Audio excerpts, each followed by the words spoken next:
This is Coffee, Country, and Cody.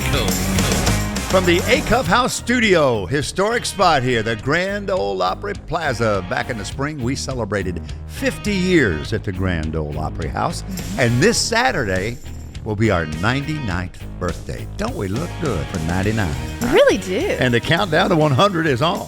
We've had a little work done, but that's okay. Everybody does these days. Yeah, well, the flood made for a facelift for sure. In 2010. And they had some cranes out there, and they were washing everything off and making us look good. So, yeah it's nice. And the NBC folks are still here getting ready for a television taping, a Christmas show taping with Little Big Town tomorrow night. And this is the 10th anniversary of their invitation by Reba to become members of the Opry. And then Vince inducted them a couple of weeks later. But you sit here in this house and we talk about the history. Mr. A-Cup's living room is literally where we are. There's Charlie Mattos, Kelly Sutton, Annie Nye, our studio director. Rock solid Jeff Roberts is in master control. But it was this date in 1950 that Hank Snow went to number one on the country charts, his first number one in his career, and he was on the charts for 21 weeks. Oh. A 21-week run at number one. Until Cruise. That was the record until Florida. Seriously, until Florida Georgia Line, like 60-something years later. The way you said it, it sounded like Tyler Hubbard and Brian Kelly bumped Hank Snow off of the charts. Get off of here, buddy. Yeah, sorry. We're going to go 22 weeks. You've had a good run. I'm Moving On was the single that stayed 21 weeks at number one. That's crazy. Isn't that something? Yeah, and if he were here, he would say, Charlie, don't ever mention their name in my presence. Right. Yeah. That's right. Well, he might say worse, but we can't say what he would say. I cleaned it up. Yeah. Where is Charlie, who are these people? Where was he from that he had that? Nova Scotia. Oh, okay. Yeah. There Yeah. it is. I couldn't remember. I knew it was like he had that very proper sounding accent. And I'm Hank Snow, and this is my wife, Mrs. Hank Snow. That's it. Right? Yes. Minnie was her name. Yes. Min, he referred to her as Min, but yeah, Mrs. Hank Snow. So Nora Lee Allen, Dwayne Allen's wife, Dwayne loved that so much that he said that in his induction speech into the Country Music Hall of Fame. He called her Mrs. Hank Snow, that he called Nora Lee Mrs. Hank. And then we found out about it. We all started calling her Mrs. Hank. Oh. And she hated it and loved it at the same time. That's true. That is true. What It was a term of endearment. Oh, my goodness. Well, it's still foggy outside. We're really in the middle of October. We got a lot of things coming up, entertainment headlines. This is really interesting. Jelly Roll was on SNL, and he killed it. He did his 2 performances. And I mean, he's our boy. So I was really hoping that we'd get a little bit more Jelly Roll on SNL. They put him in a skit. They did put him in a skit, but it got cut for time. Cutting room floor. Here's what I love. They are always recording their dress rehearsals, and then they post them later on YouTube, so I found it. Good call. So get ready. It is Jelly Roll's skit from SNL that you didn't get to see when he was there. And if you are any kind of Lord of the Rings fan, you're going to love this. So stay tuned for that. And Charlie's question is, he certainly can't be a hobbit. Well, maybe in some crazy alternate universe, right? I mean, it can be. No, he can be. Unless, like in real life, there's a big and tall department for hobbits. Well, it could be, yes. Then we put Jelly in there. Darius Rucker has new clothes he's telling us about for his fall line. Megan Maroney is getting the deluxe treatment. There's a ton of stories, and we're going to talk about them coming up. All together now. Singer, songwriter, performer, farmer, veteran. The list goes on and on. John Paycheck is in the A-Cup House studio on Coffee, Country, and Cody. Good morning, buddy. Hey, morning. How are you? I'm well. Good. You were 10 feet tall and bulletproof a few months back when I saw you debut at the Grand Ole Opry. It was back in May. Take us back with the storied career of your family name and your father, your famous father, Johnny Paycheck. We'll talk more about that in a little bit. And what comes to mind when you think about that moment in time? Extreme fear. No, well, there was a little bit of that. I mean, I was nervous because, you're getting up there and you're representing an entire legacy, and Dad had a few incidences, but he did very well. And I was definitely nervous, but at the same time, super, super excited. And one thing I didn't expect, and I always tell this, I got up there and I was walking out, of course, it's a crowd and I'm doing my thing, and that circle is lit up, and I did not expect that. Yeah. And I was a little taken back at first, and I remember getting up there and I was like, "Ooh, boy, this is interesting," and it it was almost heavenly in a way. And I was just like, whoa, okay, wait, what am I doing? Oh yeah, okay, back to where we're at. And so it kind of hit me a little bit, but it's beautiful. It's like you're going to feel a force field coming out of it now that Yeah. we have It's lighted like a it. heavenly experience. Yeah. And the 100%. wood that you are sitting on this morning is the same wood from the Ryman Auditorium that we use for our stage. Why you got to make me nervous again? No, somebody, just saw that and I was like, this is interesting. It looks kind of old. Oh, I bet. Oh no. Yeah. Yeah. It's not lit though. It's not lit, which is nice. Yeah. But Charlie is. That's all right. Fair enough. Yeah. Do you remember anything about that night? Because every time that we talk to somebody that does their debut, they say it just went by so fast, and I was trying to soak it in, but it was just a blur. I do remember most of it. I think I've just been around entertainment stuff for so long, and then being an Army officer as well, there's a lot of things you experience. So it was exciting and everything, but I remember most of it. It did go by like a blur though, and I was a little sad at the end of the night because I was like, man, it's over. It's like your wedding day. At the end of it, you're like, oh, that was my fun. goodness, I that want is to do a it again. great way to say it. Yeah, it really is. I didn't think about that. But Well, it's like that. Larry Gatlin, famously the host of Opera Country Classics. You and Larry go back a long way. I'm sure he's been a part of your life for a while. He has, and I've always it's been kind of me off to the side a little bit because it was Dad. Sure. But I remember a lot of it here actually here at the Opry when Dad would come up and things like that. That's when we'd cross paths. We crossed paths at Branson a couple times and things like that. And when I walked up, he was like, it's funny because he's like, hey little fella, and I'm like, oh yes. And Tanya Tucker's another one. When I meet her, it's like, hey Mom Tucker, and she's like, oh little Bo. Bo's my middle name. She's like, oh little Bo, and grabs my cheeks and stuff, and it's. Yeah, I'm a lot older now, but yeah. How old were you when your dad passed? That's a good. I was in my early 20s. It was in 2003. Right. So I was 24, 25. So you had a full life together before his passing. Yes, 100%. When did you realize that what your dad did was different than what other dads do? Yeah, Did that come to you early? It came to me sort of early. It was somewhere in middle school where I kind of realized I was like, oh. My dad's not really like a traveling salesman, but it's the same type of thing, but everybody knows who he is. And it's like that was when it was kind of dawned on me. I was like, I think Dad's special in some way or something. But and to me it was just, I remember messing with his guitar and things like that when he'd be home or sitting and watching him write, and him teaching me guitar, things like that. And it was just I just took it for granted, honestly. Which I really, as an adult now, look back, and since he's gone too, like we do a lot of people do with their parents after they're gone, that you kind of took a lot of it for granted, who they were, and should have asked more questions and stuff like that. But yeah. One cool thing though, I look back, my parents passed maybe about a decade ago, and I've got photos and maybe one or two videos I took, but you've got a legacy of music and TV performances and concerts, so you can kind of dip into that well anytime you're missing them, I would think, right? Man, you guys are hitting a lot of the good things that I've mentioned before to people in my personal life. But yeah, we were actually on the drive up here. I got my fiddle player and guitar player with me. I was talking about that. It's like I have a unique thing that a lot of people don't have. I can hear my dad's voice anytime I want to, and not just through memories, but I can go out and hear his songs, things like that, or interviews. And it is, I'm really grateful for that, because that's something a lot of people don't have. We didn't do a lot of like home movies, and we actually didn't take a lot of pictures at home and things like that, because one, the time was different. Everybody has a phone with them now, or in a picture or camera. But we didn't do a lot of that, and I think a lot of that just came to when he was home, he wanted to be home. So yeah. Well, one of the great milestone legacies was Daryl Singletary. In your dad's final days, went to the hospital bed and had him do a vocal for Old Violin that Daryl was putting on his new album. Yep. Daryl adored him, and it's hard to believe we're speaking of both of them now in the past tense. And actually, speaking of Daryl, I have one of his old tour buses. That's my tour bus.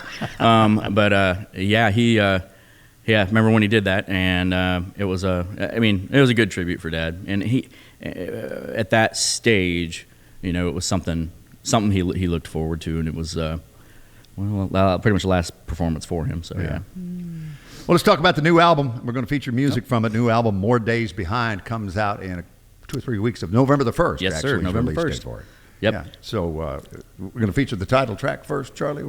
Yep, we sure are. And folks on Circle will get to see the artwork. That photo on the album cover is so cool. What era is that of downtown on Broad? Oh man, I wish I had the 50s or 60s, or it's in the early late 70s, Okay. early 80s. I wish I had the gentleman's name to Not give him one credit right now. bridesmaid in sight. Boy, yeah, not one bridesmaid in sight. It took me. I was telling Annie and I, our studio director, we're like, okay, now see right here. This is where Bridgestone Arena is now, because that's the church up the hill. It 100%. took me back. It's awesome. Yeah. And that's Shot Jackson's.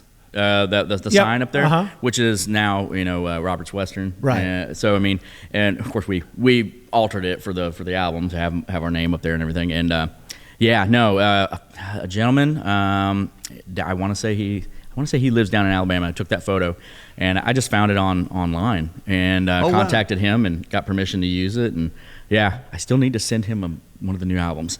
But got to remember to do that. Yeah. That new album, More Days Behind, comes out November 1st. John. This is Coffee, Country, and Cody.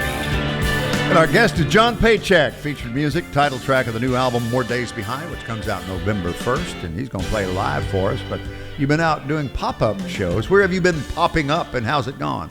Well, we went all the way out to Denver from Virginia, and went through the South, went to Texas, did a couple shows in Texas, did one with Dallas Moore and a couple other guys, and Jason James. Then we headed out started heading back this way, Chicago and everywhere else, and it's been great response.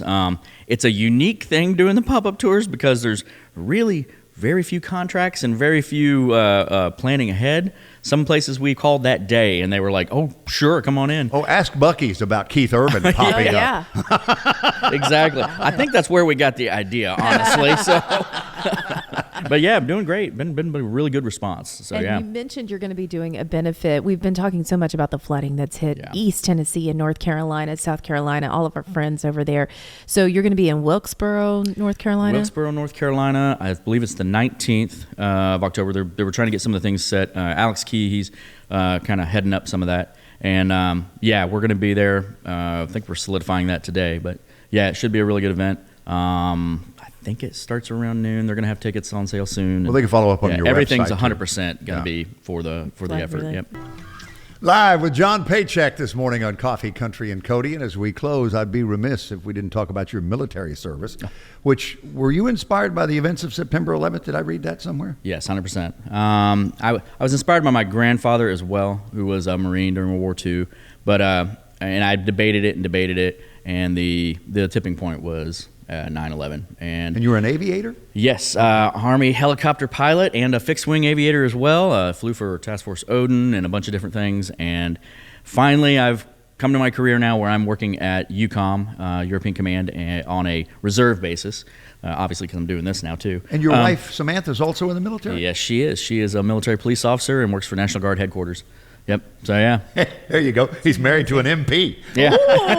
Of all things, yes. You better be home when you say you're going to be home. It's how it works, 100%. Right. Hey man, all the best. Thanks for coming to see us this morning. Getting up early and playing live. Thank you so much for having me. Okay, let's talk about Jamie Johnson. Our friend just got signed to a record deal. This is pretty special. Now, Jamie has been doing his own thing for a while. The name of his records are Big Gassed Records. Say it fast. Say it No, fast. I'm not saying it fast. Three times fast, Kelly. No, Come on. it is Big Gassed Records. But he also signed with Warner Music. So he just signed a record deal with Warner Music, and they're going to help him with distribution and all the wonderful things. And he said the reason he did that was because of Chris Lacey. She is the co-chair and co-president of Warner Music Nashville. He said she has been in my corner for a long time, and she's only ever tried to help me. So his new song, Someday When I'm Old, comes out tomorrow, and we are so very happy for our friend, Jamie Johnson. He may have a record deal, but he's still doing things. Oh, yeah. That was it. I was like, oh, he signed a record deal? That doesn't seem like something that Jamie would do. And I'm like, oh, yeah, okay, yeah. Like, he's still in charge. He still has his own record deal. But then helping with that is Warner. And so he has, he delivers it beautifully. He just looks into the camera and talks about it. But you can find it on his socials. So. Oh, I love that. Yeah. I'm so happy for him.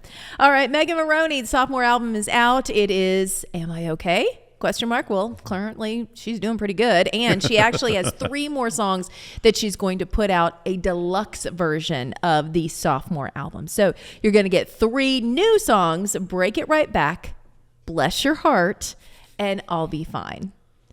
I really want to hear Bless Your Heart, because I say that all the time and not in a nice way. So I would love to hear this song. It's going to be coming out, the deluxe version of Am I Okay? And she's doing the Am I Okay tour. It actually starts March 20th.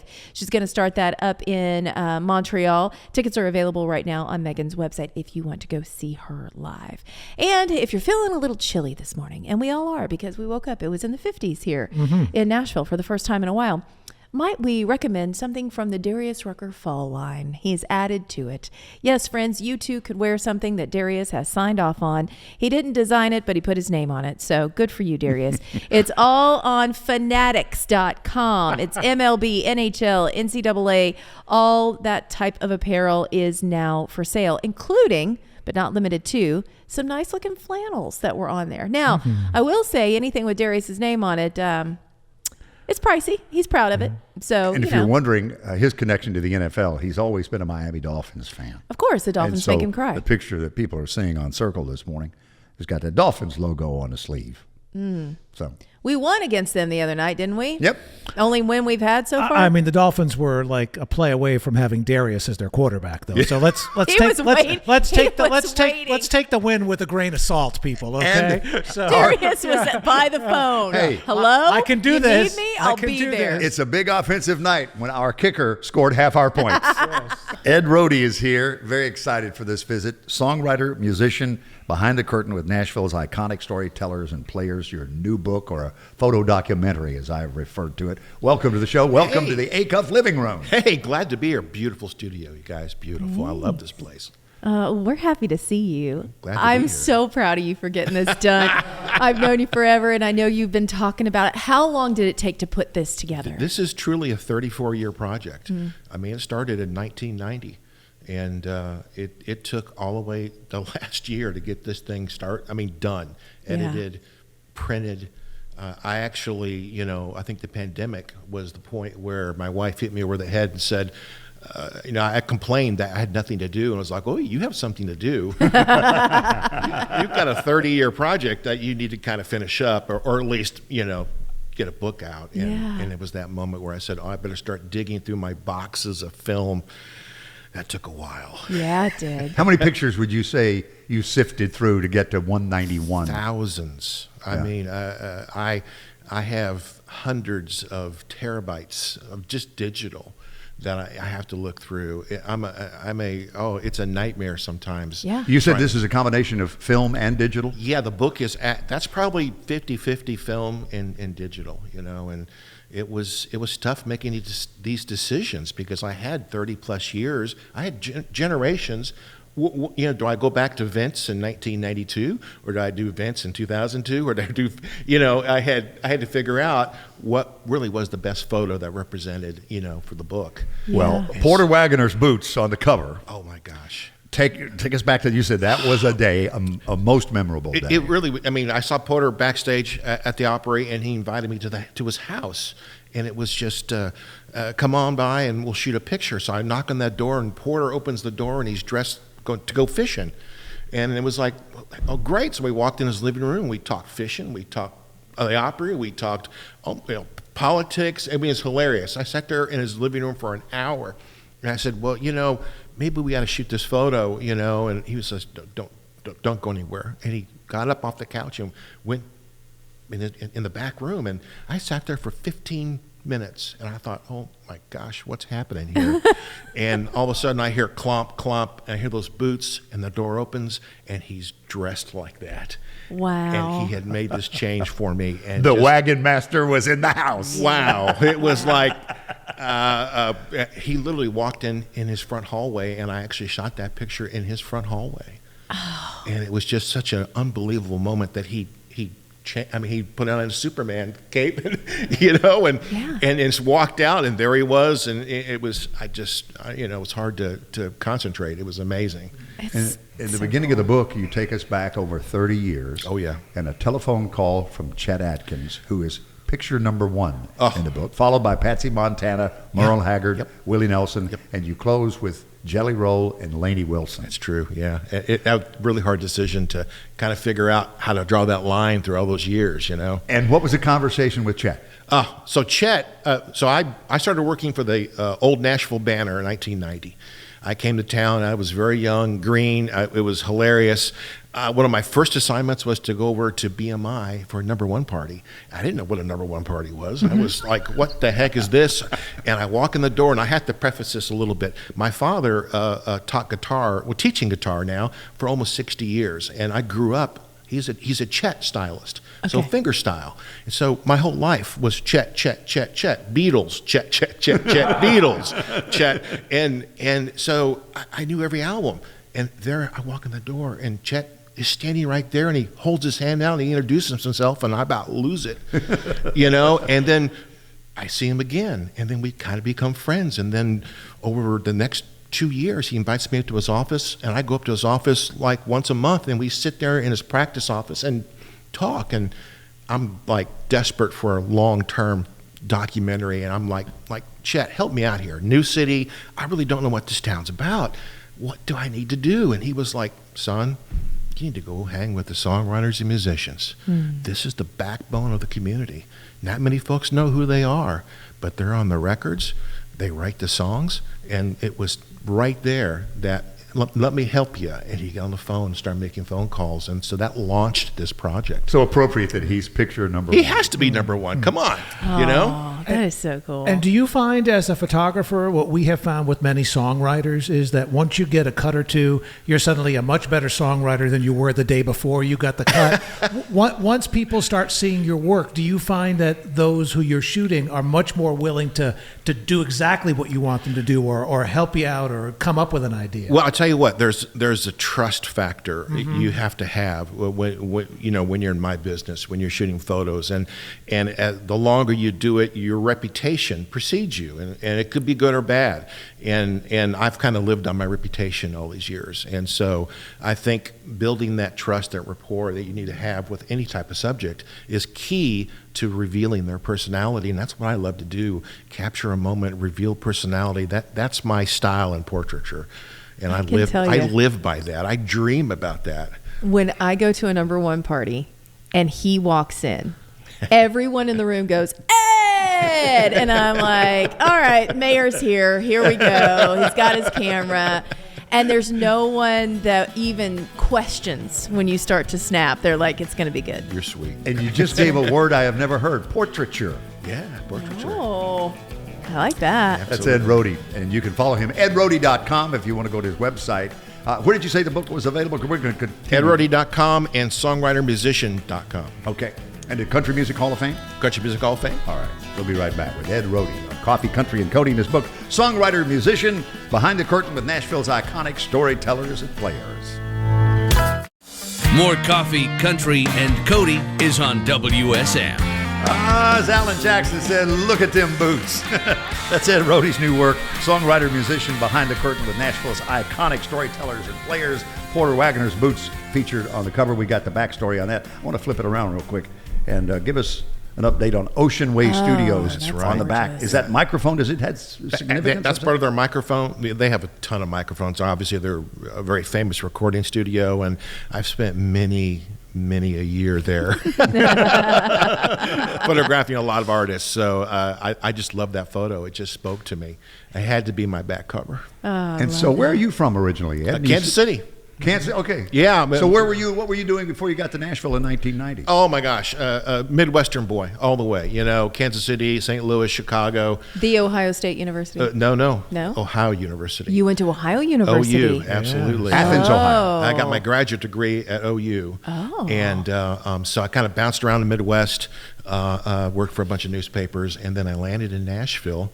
The Banner? The Banner, absolutely. Okay. And then sort of, I was thinking, I'll stick around for a couple of years and then, go somewhere else. And by God, I found out what a meet and three was. And a number one party. He's like, I love Charlie's this place. got the best story of proclaiming Hey, I may spend one Christmas here, but I won't be here for 2 or something to that. I've been here 34. See? 34. There you go. Dude. So as a Kansas City native, when will you be doing the Taylor Swift, Travis Kelce photo shoot? That would I'm be waiting killer. for that call. You know, I mean, come on. By the way, she's in here, Yes. age 18 in this particular photo in Yes, your book. absolutely. And where were you when you took that? I think she was about to walk maybe a red carpet somewhere, and I got into a conversation with her about songwriting, and I heard her single actually, and I thought it was almost a perfect moment. I mean, she was so ahead of her time. I mean, I guess 17 or 18 at that time, but I felt like I was talking to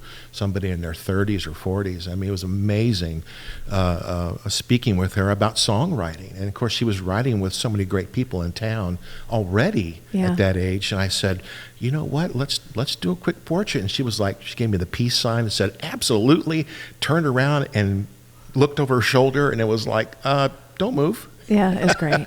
Well, and here's something that I think is really interesting. There are people who are great portrait photographers. There are people who are great in a news setting. Both of those are so different. Absolutely. Red carpet, completely different. Oh, yeah. Award show, completely different. Number one party, completely different. You are incredible across all of those settings, but you also, I think the key, and maybe this is just me reading into it because we're friends, but the key is you are so easy to talk to that people immediately let their guard down, even if they don't know you. And that is really kind of the secret sauce for you, I A think. little bit. I mean, I have to, my training is a photojournalist. Yeah. That's key to being able to do a lot of things, wear a lot of hats. I mean, All about the light. I love it. It's all about the light. It is all about the light. And you learn that immediately as a photojournalist. Yeah. And then everywhere I walk into, I'm looking at light. What's the light temperature? Where's the source? Is it soft? Is it hard light?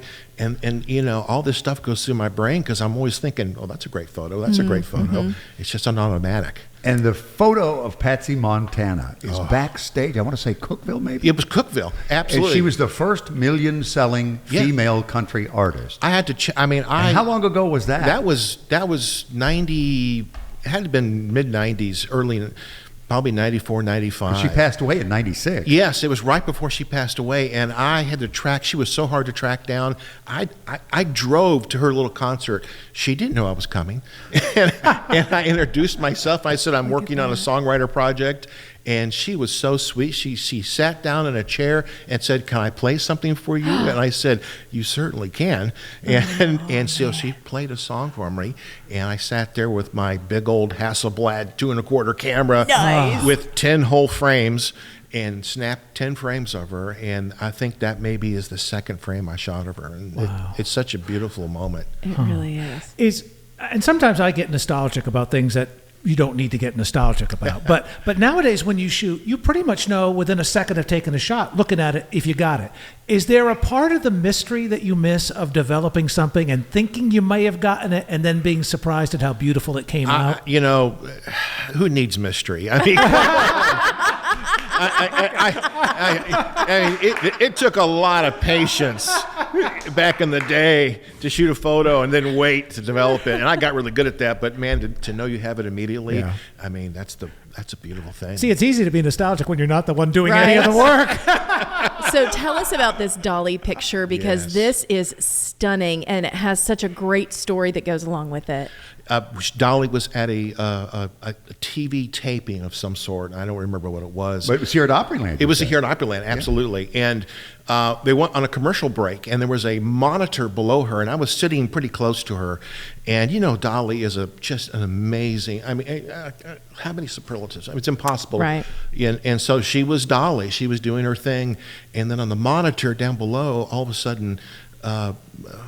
Video from '67, her and Porter together singing, and she locked on to the TV for not even 10 seconds, and I just noticed her glance, and I pulled up my camera and got a couple frames off.